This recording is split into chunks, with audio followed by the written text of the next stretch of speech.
آج قرآن پاک کی آیت ہے 207 نمبر آیت ہے، سورت ہے سورہ بقرہ اور پارہ نمبر ہے 2۔ اللہ کریم قرآن مجید میں ارشاد فرماتا ہے، بسم اللہ الرحمن الرحیم، وَمِنَ النَّاسِ مَن يَشْرِي نَفْسَهُ ابْتِغَاءَ مَرْضَاتِ اللَّهِ وَاللَّهُ رَءُوفٌ بِالْعِبَادِ۔ آسان ترجمہ قرآن کنز العرفان۔ اور لوگوں میں سے کوئی وہ ہے جو اللہ کی رضا تلاش کرنے کے لیے اپنی جان بیچ دیتا ہے، اور اللہ بندوں پر بڑا مہربان ہے۔ اس آیت کے بارے میں انشاءاللہ ہم اب سمجھیں گے۔ یاد رکھیں میرے پیارے اسلامی بھائیوں، اب 2 دن بعد انشاءاللہ وہ دن آئے گا جس کو یوم عاشورہ کہا جاتا ہے، مگر 10 محرم 61 ہجری کو کربلا کے میدان میں ایک ایسا دردناک انسانی تاریخ کا واقعہ پیش آیا جس کی مثال نہیں ملتی۔ اس روز اہل بیت پاک پر ظلم کے جو پہاڑ توڑے گئے، آج تک اس کی کسک، اس کا درد دل میں موجود ہے۔ آج بھی ہم کربلا کے جب دردناک واقعات پڑھتے ہیں، سنتے ہیں، وہ اہل کربلا پر پانی کا بند کیا جانا، تپتے صحرا پر وارثانے کوثر و سلسبیل کا پیاس کو برداشت کرنا، حضرت علی اصغر کے مبارک گلے پر لگنے والا وہ تیر، حضرت علی اکبر کی بھری جوانی میں شہادت کو گلے لگا لینا، ان نیک اور پارسا خواتین کا اتنا بڑا سانحہ ہونے کے باوجود اپنی حیا اور اپنے پردے کا خیال رکھنا، آخر امام علی مقام امام حسین رضی اللہ تعالی عنہ کا دین کی سربلندی کی خاطر سر مبارک کا نذرانہ پیش کرنا، اس قیامت نما واقعے کو صدیاں بیت گئی ہیں، اپروکسیمیٹلی 1400 سال ہو گئے ہیں۔ اب آپ غور کریں، مگر آج بھی اس کا ذکر سنتے ہیں، آج بھی اس کی بات سنتے ہیں تو عاشقوں کی آنکھیں بھیگ جاتی ہیں، سینوں سے آہیں بلند ہوتی ہیں، دل ایک حسرت، مایوسی اور تمنا میں ڈوب جاتا ہے کہ کاش میں بھی وہاں ہوتا، ادب سے میں بھی اپنے سر کا نذرانہ نبی پاک کی آل کے آگے پیش کر دیتا، مگر یہ موقع ہمیں ملا نہیں۔ لیکن یہ تمنا کرنا، یہ کہتے ہیں نا کہ ان کی یاد منانا بھی بعض اوقات کیسے بخشش کا سبب بنتا ہے۔ علامہ ابن جوزی رحمۃ اللہ تعالی، بہت بڑے بزرگ گزرے ہیں، کہتے ہیں ایک مرتبہ حضرت عمر بن لیث رحمۃ اللہ تعالی، یہ اپنے زمانے کے لیڈر تھے، ان کے سامنے ان کی فوج جمع ہوئی، جب اپنی اتنی بڑی فوج دیکھی نا تو ان کی آنکھوں میں آنسو آ گئے، دل غمگین ہو گیا، کہتے ہیں کاش امام حسین کے زمانے میں میرے پاس اتنی بڑی فوج ہوتی، میں ساری فوج لے کر جاتا، اپنے آپ کو بھی ان کے قدموں پہ قربان کرتا، اپنی ساری فوج جو ہے امام حسین کے قدموں میں قربان کرتا۔ راوی لکھتے ہیں کہ حضرت عمر بن لیث کا جب انتقال ہوا نا تو مرنے کے بعد کسی نے پوچھا آپ کے ساتھ کیا معاملہ ہوا، تو وہ کہتے ہیں کہ جو ایک بار محبت امام حسین میں دل میں جو خیال آیا تھا نا کہ اگر میں بھی وہاں ہوتا، میری فوج بھی وہاں ہوتی اور ہم سب ان کا ساتھ دیتے، تو اللہ کریم نے اس مبارک خیال کی برکت سے میری بخشش فرما دی۔ تو اہل بیت کی محبت کی کیا بات ہے۔ اور جی، نبی پاک علیہ الصلوۃ والسلام کا یہ فرمان بھی یاد رکھیے گا، اہل بیت سے محبت کرنا یہ ہمارے ایمان کا حصہ ہے۔ سرکار دو عالم علیہ الصلوۃ والسلام کی حدیث کا مضمون ہے کہ بندہ اس وقت تک کامل مومن نہیں ہو سکتا جب اپنی جان سے زیادہ میری جان سے یعنی مجھ سے محبت نہ کرے۔ یعنی ہم سب اپنے آپ سے زیادہ محبت کس سے کرنی ہے؟ نبی پاک علیہ الصلوۃ والسلام۔ پھر فرمایا اور اپنی اولاد سے زیادہ میری اولاد سے پیار نہ کرے۔ یعنی ہمیں اپنے بچوں، اپنی فیملی اور اپنے خاندان سے زیادہ جس سے محبت کرنی ہے وہ میرے آقا علیہ الصلوۃ والسلام کے اہل بیت سے کرنی ہے، اور یہی ہمارے ایمان کا تقاضا ہے۔ میرے پیارے اسلامی بھائیوں، یاد رکھیے یہ حادثہ، یہ جو واقعہ کربلا ہے، یہ حادثے کی طرح نہیں اس کو ٹریٹ کرنا کہ ایک انسیڈنٹ ہو گیا تھا، ایک سانحہ ہو گیا۔ سانحہ دنیا میں تو بہت سارے ہوئے ہیں، ابھی پچھلے دنوں پلین کریش ہوا، کبھی ٹرین کا حادثہ، کبھی کوئی معاملہ، کبھی کہیں کوئی جنگ ہو گئی۔ یہ صرف سانحہ نہیں ہے، اس سے اشارہ ملتا ہے کہ اس واقعے کو یاد رکھوایا گیا ہے، اور اللہ اکبر، قدرت نے اس واقعے کو دلوں میں کیسے زندہ رکھا ہے، کیونکہ یہ سبق ہے، گویا یہ ایک درس زندگی ہے جو ہر سال محرم میں ہمیں یاد دلایا جاتا ہے، بتایا جاتا ہے کہ امام الانبیاء کی اولاد پاک نے کس رنگ میں زندگی کو گزارا، ان سے سبق سیکھو اور اپنی زندگی کو ایک پراپر لائن پر لے کر آئیں۔ اب میں آتا ہوں آیت کی طرف۔ اب یہ پس منظر آپ کے جب ذہن میں ہوگا تو آیت مزید سمجھنا آسان ہو جائے گا۔ اللہ کریم نے قرآن مجید میں جو ارشاد فرمایا، اب اس آیت کو میں تھوڑا سا بریک کر کے آپ کے سامنے رکھتا ہوں۔ ارشاد ہوتا ہے وَمِنَ النَّاسِ، اور لوگوں میں سے، یہاں لفظ من کا معنی ہے کچھ، یعنی لوگوں میں سے کچھ لوگ ہوتے ہیں۔ اب جس مرتبے اور ذکر کی بات آنے والی ہے، جس مقام کی بات آنے والی ہے، اس کی تمنا تو بہت سارے لوگ کرتے ہیں، اب اگر وہ مقام ملتا بہت تھوڑوں کو ہے۔ وہ شاعر کہتے ہیں نا، چاہتے سب ہیں کہ ہو اوجے سریا پہ مقیم، چاہتے تو سب ہیں کہ ہوں اوجے سریا پہ مقیم، پہلے ویسا کوئی پیدا تو کرے قلب سلیم۔ چاہتے تو سب عروج مل جائے، کوئی کہتا ہے یار میں بھی چاہتا ہوں دین کے لیے کوئی بڑا کام کر لوں، کوئی چاہتا ہے میں بھی چاہتا ہوں کوئی جناب دنیا میں بڑا کام کر لوں، میں بھی پاپولر ہو جاؤں، مگر کسی بھی چیز کو حاصل کرنے کے لیے اس کے تقاضے ہوتے ہیں، پہلے وہ قلب سلیم تو لائے، پھر اوج سریا ملنا ہے نا۔ تو قرآن کیا کہتا ہے؟ تھوڑے ہی لوگ ہوتے ہیں۔ وہ کون لوگ ہوتے ہیں؟ وہ کیا کرتے ہیں؟ آگے قرآن نے فرمایا من یشری نفسہ، کوئی وہ ہے جو اپنی جان بیچ دیتا ہے۔ کچھ ہی لوگ ہوتے ہیں جو اپنی جان بیچتے ہیں۔ کس کو بیچتے ہیں وہ آگے بتاتا ہوں، مگر جان ہم سارے ہی بیچ رہے ہیں۔ جان کیا ہے؟ ایکچولی سانسیں ہیں نا۔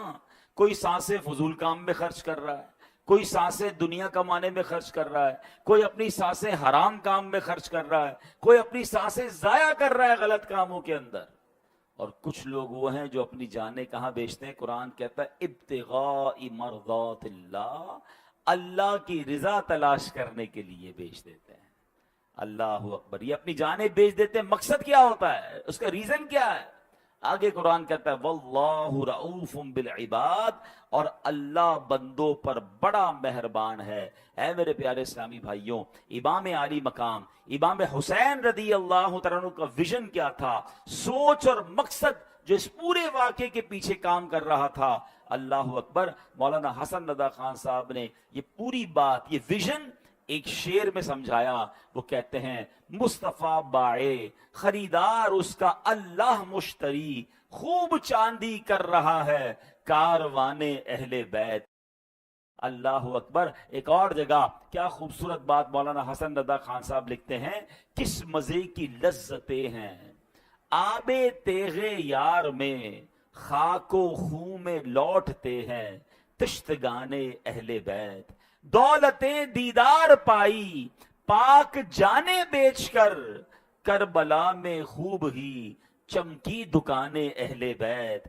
گھر لٹانا جان دینا کوئی تم سے سیکھ جائے، باتیں تو کرنا سب کو آتی ہیں، گھر لٹانا جان دینا کوئی تجھ سے سیکھ جائے، جانے عالم ہو فدا اے خاندان اہل بیت۔ گھر بھی لٹایا، جان بھی لٹائی، اور یہ سب کس لیے؟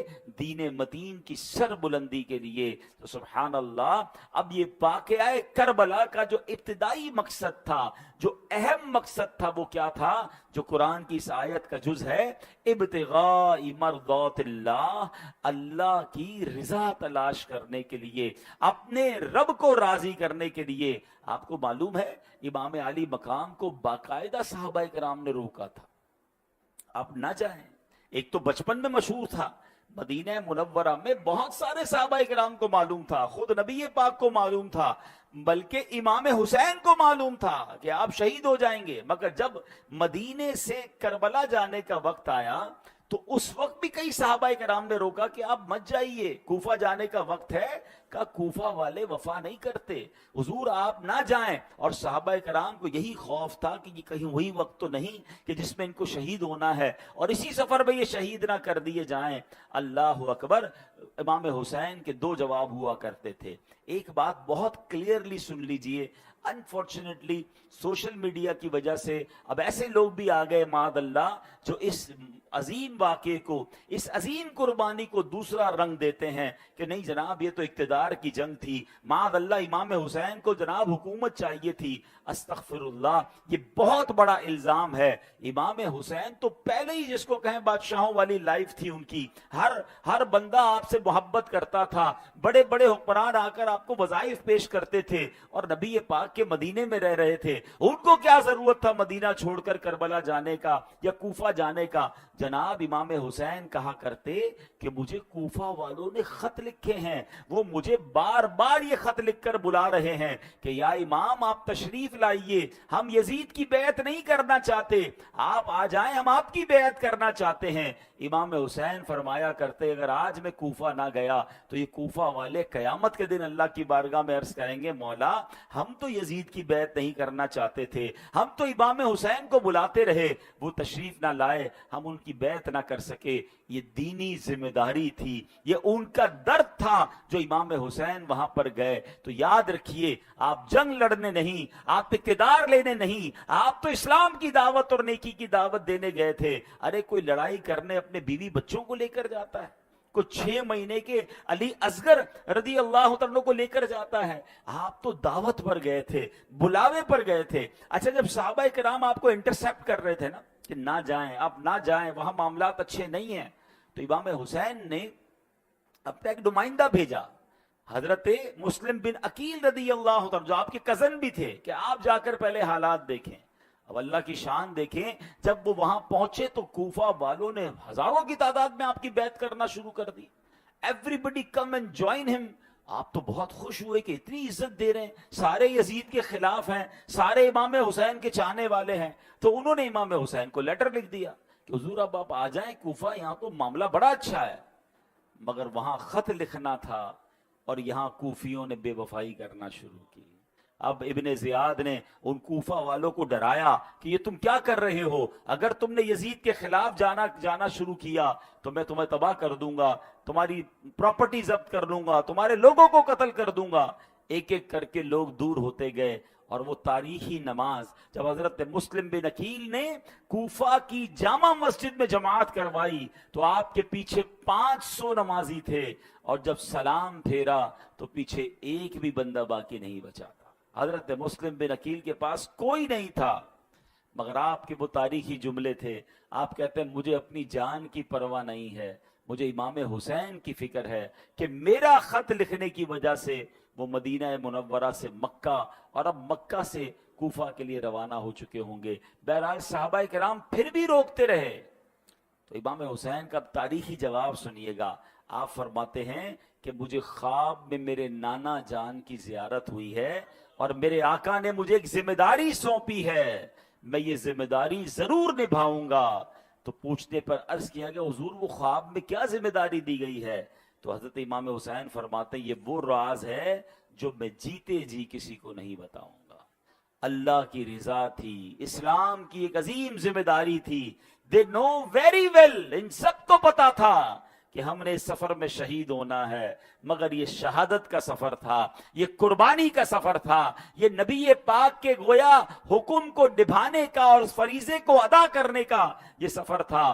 جبھی تو ہم جھوم جھوم کر یہ شعر پڑھتے ہیں نا، مگر ہمارے بچے نہیں ہوتے اور ہماری یہ ذمہ داری بنتی ہے کہ یہ جو واقعات ہیں یہ اپنے بچوں کو بھی سنائیں، ہماری آنے والی نسلوں کو بھی پتا چلے کہ یہ اسلام کتنی قربانیوں سے اور کس قدر عظیم داستانیں ہیں، تاکہ وقت پڑے تو مال قربان کرنا، وقت دینا، اللہ کرے جب دین کے لیے ضرورت پڑے تو اپنی جان قربان کرنے سے بھی ہم پیچھے نہ ہٹیں. لیکن اگر پتہ ہی نہیں ہوگا، اس کی کوئی خبر ہی نہیں ہوگی، تو یہ تربیت کیسے ہوگی؟ تو یہ بار بار جو بیانات ہوتے ہیں، بار بار جو ان موضوعات کو ڈسکس کیا جاتا ہے، اس کی وجہ یہ ہے کہ ہماری آنے والی نسلوں کو بھی پتا چلے. اب آپ دیکھیں نا، ہمارا تو یہ پورا کیلنڈر اگر غور کریں تو آخری مہینہ ذوالحجہ کا مہینہ تھا سال کا، اور پہلا مہینہ محرم کا مہینہ. یہ دونوں مہینے کیا درس دے رہے ہیں؟ وہ حضرت ابراہیم اور حضرت اسماعیل کی قربانی ہے، اور یہ امام حسین کی قربانی ہے. اسلام پھیلا ہی قربانی سے ہے. بلکہ میں آپ کو ایک اور عظیم بات بتاؤں کہ ان دونوں واقعات میں ایک بڑی کمال کی مناسبت بھی ہے. ہوا یہ کہ امام علی مقام جب کربلا کی طرف تشریف لے جا رہے تھے تو راستے میں جب آپ گھوڑے پر بیٹھے تھے نا تو آپ کو ذرا تھوڑی دیر بعد اونگ آتی تھی. جب اونگ آتی تھی تو آپ بیدار ہوتے تھے، جب آنکھ کھلتی تھی تو آپ کہتے تھے انا للہ و انا الیہ راجعون والحمد للہ رب العالمین. یعنی ہم اللہ پاک کے ہیں، اسی کی طرف لوٹنا ہے، اور سب تعریفیں اللہ رب العالمین ہی کے لیے ہیں. 2-3 بار ایسا ہوا. تو جب یہ معاملہ دیکھا تو آپ کے بڑے بیٹے حضرت علی اکبر رضی اللہ تعالی قریب آئے اور کہا بابا جان آپ تھوڑی دیر بعد یہ پڑھ رہے ہیں انا للہ و انا الیہ راجعون والحمد للہ رب العالمین، اس کی کیا وجہ ہے؟ تو آپ فرماتے بیٹا مجھے اونگ آتی ہے تو میں دیکھتا ہوں کہ ایک شخص گھوڑے پر سوار ہے اور کہہ رہا ہے لوگ سفر کر رہے ہیں اور موت ان کی طرف بڑھ رہی ہے، شہادت ان کی طرف بڑھ رہی ہے، یعنی شہادت کا وقت آ پہنچا ہے. حضرت علی اکبر نے عرض کیا بابا جان آپ یہ دیکھ رہے ہیں؟ امام حسین نے فرمایا ہاں میں یہ دیکھ رہا ہوں. تو کہا اے بابا جان کیا ہم حق پر نہیں؟ امام حسین فرماتے ہم بالکل خدا کی قسم ہم حق کے راستے پر ہیں. تو حضرت علی اکبر فرماتے پھر کوئی مسئلہ نہیں، ہم اللہ کی راہ میں جان دینے کے لیے راضی ہیں. ذرا اس باپ بیٹے کی گفتگو دیکھیے گا، کسی اور باپ بیٹے کی گفتگو یاد آ رہی ہے؟ حضرت ابراہیم نے کہا تھا نا اپنے بیٹے کو کیا ہے بیٹا میں نے خواب دیکھا ہے کہ تمہیں ذبح کرنا ہے. تو بیٹے نے کیا کہا تھا؟ یہ بابا جان اگر اللہ کا حکم ہے تو آپ کیجئے جو آپ نے کرنا ہے، آپ ہمیں صبر کرنے والا پائیں گے. صدیوں بعد اسی ابراہیم کی اولاد میں علیہ السلام ایک ایسا خاندان بھی ہے جو باپ بھی جا رہا ہے، بیٹا بھی جا رہا ہے، سفر بھی کربلا کا ہے، اور باپ کو خواب میں بتایا جا رہا ہے کہ شہادت کی طرف بڑھ رہے ہیں. اللہ اکبر، وہاں تو بیٹا قربان ہوا تھا، یقیناً وہ عظیم قربانی ہے. ارے یہاں تو سارا خاندان قربان ہونے جا رہا ہے، باپ بھی قربان ہونے جا رہا ہے، بیٹے بھی قربان ہونے جا رہے ہیں. مگر کمال یہ ہے کہ اللہ کی رضا پر راضی رہنا ہے. کیا سناتا ہم نے قرآن میں کہ اللہ کی رضا راضی، اللہ کی رضا پانے کے لیے کچھ لوگ ہیں جو اپنی جانوں کا سودا کرتے ہیں ابتغاء مرضات اللہ، اللہ کی رضا تلاش کرنے کے لیے. انہیں معلوم تھا رب کی رضا شہادت میں ہے تو ہم شہید ہونے کے لیے تیار ہیں. اے میرے پیارے اسلامی بھائیوں، کاش یہ بات ہمیں سمجھ آ جائے. یہاں ایک اور بات سوچنی ہے، شہادت کی طرف جا رہے ہیں اور امام علی مقام کی زبان پر الفاظ کیا جاری ہیں؟ الحمدللہ رب العالمین. ہائے ہائے ہائے، اللہ کرے کہ یہ جذبہ مل جائے کہ مشکل آئے تو شکوہ نہ ہو، زبان پر اس حال میں بھی رب کا شکر ہو. وہ کہتے ہیں نا جہاں عارفین اللہ کے جو نیک بندے ہوتے ہیں نا، بڑی کمال کی بات ہے تھوڑی گہری بات، اگر آپ سمجھ جاؤ گے تو اس کا بڑا کمال کا لطف ہے. فرماتے ہیں عام لوگوں کا جہاں مقام صبر ہوتا ہے، اللہ والوں کا وہ مقام شکر ہوتا ہے. بڑی گہری بات. یعنی ہم عام لوگ جہاں تکلیف میں ہوتے تو کیا کرتے ہیں؟ اول تو صبر بھی نہیں کرتے، لیکن صبر کر جائیں تو بڑی بات ہے. فرمایا جو عارفین ہوتے ہیں، جو اللہ والے ہوتے ہیں، وہ اس مقام پر شکر کرتے ہیں کہ اللہ نے ہمیں آزمایا ہے، اور اس نے اسی لیے آزمایا ہے کہ ہم جب صبر کریں گے تو ہمیں بڑی نعمتیں عطا فرمائے گا. تو وہ تکلیف کا بھی استقبال کرتے تھے، وہ پرابلم کو پر بھی گویا انجوائے کر رہے ہوتے تھے کہ چلو رب نے رحمت بھیجی تھی، ابھی رب نے ہی مشکل بھیجی ہے. حضرت فتح موصلی رحمت اللہ تعالی علیہ بہت بڑے بزرگ گزرے ہیں. ایک بار آپ کی زوجہ کہیں جا رہی تھی، پیر پہ ٹھوکر لگی، ان کے پیر کا جو ناخن تھا نا وہ اکھڑ گیا. اب مجھے بتائیں پیر کا ناخن اکھڑ جائے کتنی تکلیف ہوتی ہے، چیخ نکل جائے. آپ مسکرانے لگی. کسی نے کہا آپ کو پیر کے ناخن سے تکلیف نہیں پہنچی؟ تو آپ فرماتی تکلیف تو پہنچی، مگر جب اس پہ مجھے بعد میں ثواب ملنا ہے نا، اس صبر کرنے پر مجھے وہ ثواب نظر آ رہا ہے، اس لیے مجھے خوشی ہو رہی ہے. اللہ کرے یہ سیکھیں ہم. دیکھیں کربلا کے واقعات صرف سننے کے لیے تو نہیں ہے نا، ہم ان کو سن کر سیکھیں کہ مشکلیں آئیں تو اس پر صبر کریں. اللہ نے اگر کوئی فیصلہ فرمایا ہے میرے اور آپ کے بارے میں تو اس فیصلے پر راضی ہوں. دعا کرنے کی اجازت ہے مگر کمپلین نہ ہو, شکوہ نہ ہو کہ پتہ نہیں میرے ساتھ ہی ایسا ہوتا ہے, پتہ نہیں میری کیا غلطی ہو گئی, نہ جانے میرے گھر میں یہ مصیبت کیوں آ گئی. ارے اللہ کے بندوں, ہو سکتا ہے ہمارے گناہ معاف کروانے آئی ہو. اور اللہ کریم کا جو لوگ صبر نہیں کرتے, اللہ کی طرف سے آزمائش آئے اور صبر نہیں کرتے, یا رحمت پر نعمت پر شکر نہیں کرتے. ذرا آپ حدیث قدسی سنیے گا, یہ ہلا دینے والی حدیث ہے. حدیث قدسی سنیں.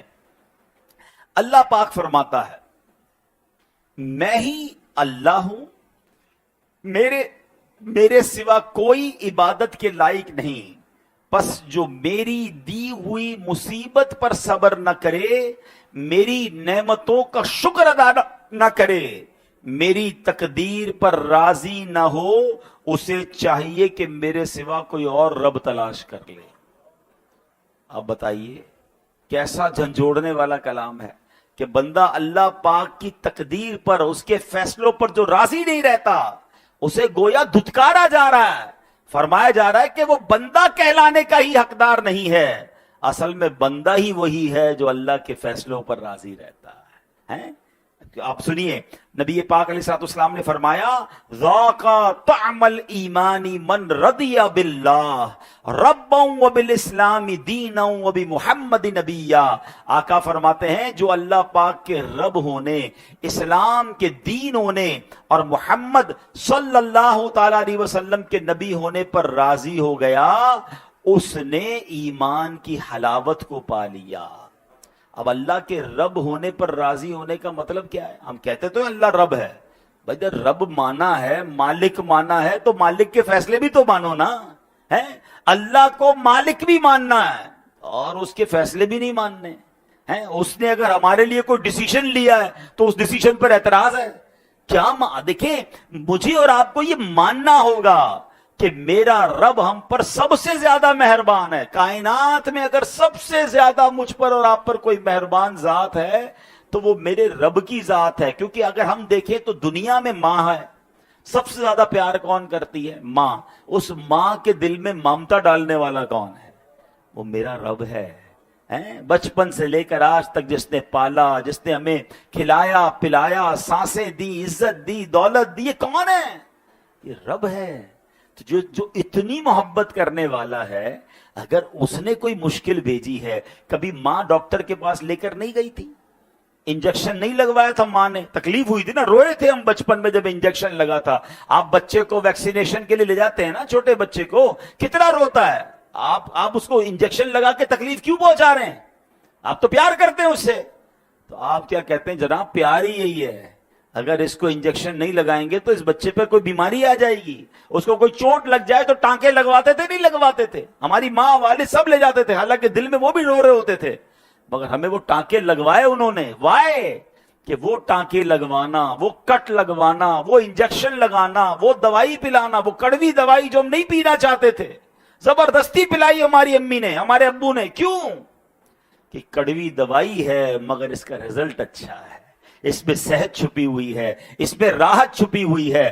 اللہ اکبر. ارے ماں باپ کا انجیکشن لگوانا, ماں باپ کا ٹانکے لگوانا, ماں باپ کا جناب کڑوی دوائی پلانا سمجھ آتا ہے, تو اگر رب کی طرف سے تھوڑی آزمائش آئی ہے تو سمجھ جاؤ نا آگے اس کے پیچھے راحت چھپی ہے, اس کے پیچھے کامیابی چھپی ہے. آج اللہ نے بیماری بھیجی ہے, پیچھے گناہوں کا کفارہ چھپا ہے. آج کاروبار میں کوئی کمی بھیجی ہے, میں صبر کر جاؤں, کیا معلوم رب نے کیا عروج میرے لیے لکھا ہے. ارے رب بھی مانا اور اس کے فیصلے بھی نہ مانے تو پھر کیسا رب مانا. تو آج یہ حدیث یاد رکھیے جو اللہ نے فرمایا, دوبارہ سنیے کہ میں ہی اللہ ہوں, میرے سوا کوئی عبادت کے لائق نہیں, پس جو میری دی ہوئی مصیبت پر صبر نہ کرے, میری نعمتوں کا شکر ادا نہ کرے, میری تقدیر پر راضی نہ ہو, اسے چاہیے کہ میرے سوا کوئی اور رب تلاش کر لے. کس کے در پر میں جاؤں گا مولا, کس کے در پر میں جاؤں گا مولا, گر تو ناراض ہو گیا یا رب. کاش یہ بات سمجھ آ جائے. تو بہرحال یہ کربلا کا بھی میسج ہے کہ زباں پر شکوے رنجو علم لایا نہیں کرتے, زباں پر